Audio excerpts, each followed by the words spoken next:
All the employees to me are like family. In fact, I'll tell them that we're one big family. When I hire people, I tell them that it's not seasonal, it's year-round work. So now I have to do my part and figure out how to keep them busy year-round. That's how we started our shops. Sometimes we'd have 8 guys in a shop working, but they stayed busy. And we've done that for at least 25 years. Even if I'm falling down, I will keep on searching for my highs. We have 6 crews. The supervisors actually trained under me many years ago, and that's why we've kept the work consistent through the years, is because they're doing it just like I did it. All surfaces have foreign particles on them, and they can be not completely smooth. So prep is critical for really for paint adhesion to begin with when you're applying your top coats. So ideally you would hand sand everything. We use tack rags to tack with, which most people don't use anymore. Everything is recaulked, and then if it's depending on the surface, we would prime again, hand sand again, and then apply top coats after that, sanding between coats. When the trim is finished, it should have a nice glow to it. It should be slick, extremely smooth, no indentations. Everything's flush filled, all imperfections, nail heads, etc. If you know how to apply paint properly and it glows, if it's not prepped properly, it's going to show everything you didn't do right. So that's the key. So we like using paints that show off the prep work. So paints that have a nice sheen to it. You can use products that conceal these things. We like to use products that would highlight these things if they weren't prepped properly. So prepping our line is critical.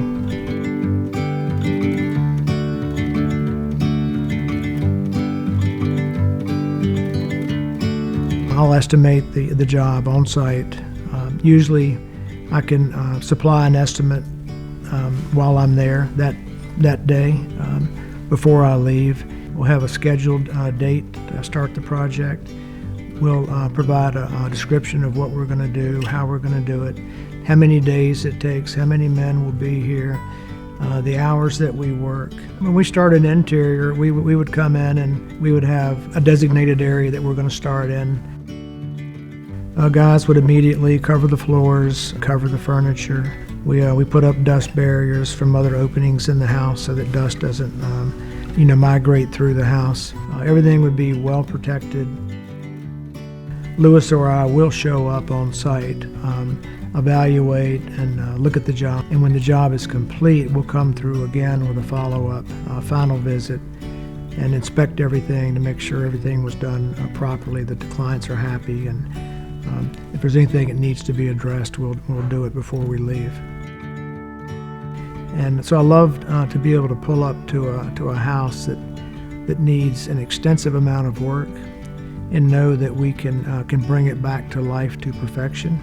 We can return it to better than it was from the very beginning. A lot of clients do ask me to help them with colors. We'll come up with some colors they think they like, and then we'll have samples made. We'll do foam board samples, which are large, very large samples that you can move around the house and put them in different lighting situations, because all colors change depending on the light. So we provide all of this at no charge. It's just part of our services that we provide for residential painting. I'm very particular about who I hire, knowing that we're in a residential environment. It's the way the guys present themselves. They're courteous. They're very clean. They're guys that you would enjoy carrying on a conversation with. And I do know that the men and women that are on site working, they take incredible pride in the work that they do. We get positive feedback about the quality of the work, how polite the guys are, and it's one of the better experiences they've ever had. It's a real blessing for me personally to get that kind of positive feedback on a regular basis from the clients that we're working for.